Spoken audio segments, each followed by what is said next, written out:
Worrying development. Will the Warriors have to play without Steph Curry?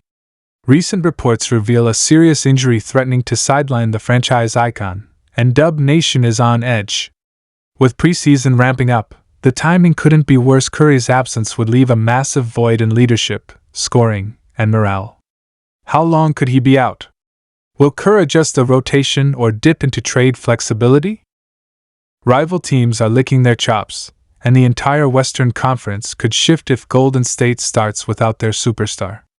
From bench players stepping up to strategic overhauls, the team's entire path to contention is at stake. One thing's certain, this injury scare just turned into the story of the season for the Warriors. Steph Curry's left hamstring strain might have sent a jolt of worry through the hearts of Golden State Warriors fans, but here's the honest truth: it's not time to panic. Not even close. Yes, the Warriors were knocked out of the Western Conference semifinals by Minnesota, and yes, Curry was limited after suffering the injury in Game 1. But if you take a step back and look at the bigger picture, there's actually plenty of reasons to feel hopeful, maybe even excited about what lies ahead for the Warriors and their legendary point guard. Let's rewind to where it all started. Game 1 against the Timberwolves. The Warriors came in with momentum after surviving a tough first-round series, and all eyes were on Steph to lead another deep postseason run. But partway through that game, something didn't look right. Curry pulled up awkwardly on a transition play, grabbed at the back of his left leg, and grimaced in a way that fans know all too well. It wasn't the kind of dramatic fall you usually see with major injuries, but it didn't have to be. Almost immediately, Warriors medical staff took him out for evaluation, and within hours, the team announced that Curry had suffered a hamstring strain and would be day-to-day. That was the moment the playoff trajectory shifted. Golden State fought hard without him, but Curry's absence left a vacuum. Even when he was on the court in limited minutes later in the series, it was clear he wasn't moving like himself. The sharp changes of direction, the lightning-quick pull-ups, the off-ball chaos that bends defenses, none of it was there in full force. And as Minnesota capitalized and ultimately advanced, the conversation shifted from can Golden State win another title? To is this the beginning of the end for Steph? But here's the thing, those questions are premature. Curry's injury, while impactful, is not career-threatening. This isn't an Achilles tear, this isn't a torn ACL, and it certainly isn't some chronic issue that's going to linger deep into next season. According to team doctors and insiders, this is a routine grade 1 hamstring strain. That means mild overstretching or small tears in the muscle fibers, painful, yes, and limiting in the short term, but not the kind of injury that alters careers. In fact, Curry has already been cleared for light on-court activities. He's been spotted at the Warriors facility going through shooting drills, doing light movement work, and slowly ramping up. He's not scrimmaging yet, but the progress is on track. The organization says he'll be re-evaluated in the coming weeks, and if all continues smoothly, he's expected to be fully ready for training camp and the preseason slate. For those worried about his long-term future, Del Curry, Steph's father and a respected voice around the league, put those fears to rest. In a recent interview, Del confirmed that retirement isn't even on Steph's mind.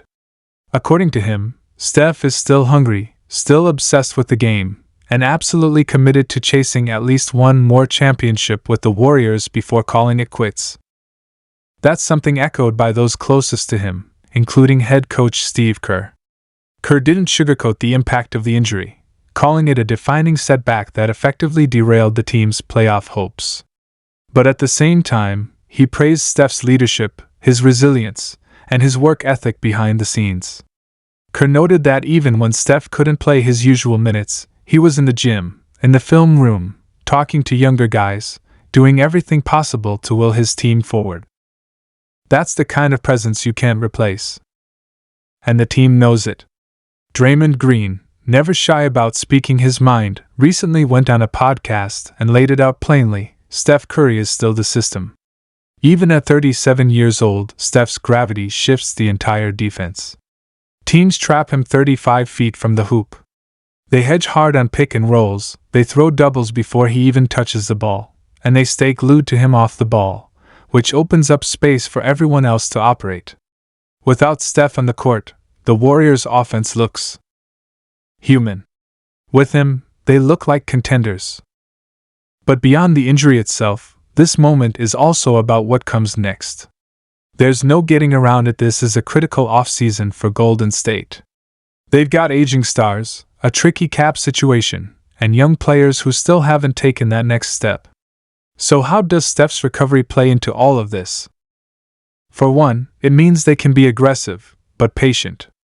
With Steph expected to be fully ready by training camp, the front office doesn't have to make panic moves just to buy time. They're not scrambling to replace him. Instead, they can focus on surrounding him with the right pieces for what could be his final 2 to 3 peak years. That means shooting, versatility, and players who can defend multiple positions, guys who can help space the floor and switch defensively so Steph doesn't have to do everything. There's already chatter that the Warriors are looking to make a splash. Names like Mikal Bridges, OG Anunoby, and even a possible reunion with Kevin Durant have floated around the rumor mill. None of these are confirmed, of course, but they speak to the urgency inside the organization. They know the window isn't closed, but it's not wide open either. You've got to maximize it while Steph is still capable of giving you MVP-level stretches, and he absolutely still can. Let's not forget what Curry was doing before the injury. He averaged over 26 points per game during the regular season, shot above 40% from deep, and had stretches where he looked like the best player on the planet. He had back-to-back 40-point games against playoff-caliber teams. This wasn't a washed-up vet hanging on. This was a superstar still capable of taking over a series until the injury cut him short. There's also another layer here that can't be ignored: the fanbase. Warriors fans have been through the full roller coaster with Steph, from the early ankle surgeries to the rise of the dynasty, the Durant era, the injuries, and now this new chapter.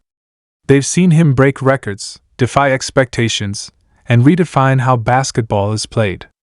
So naturally, anytime there's even a minor setback, it feels seismic. But the overwhelming vibe among fans right now is support. The social media comments, the arena chants, the merch sales, they all point to one thing: this fanbase still believes. And so does Steph. He's said it over and over again: he's not chasing stats or awards anymore. He's chasing rings. He wants that 5th championship. He wants to cement his legacy alongside the greatest winners in NBA history.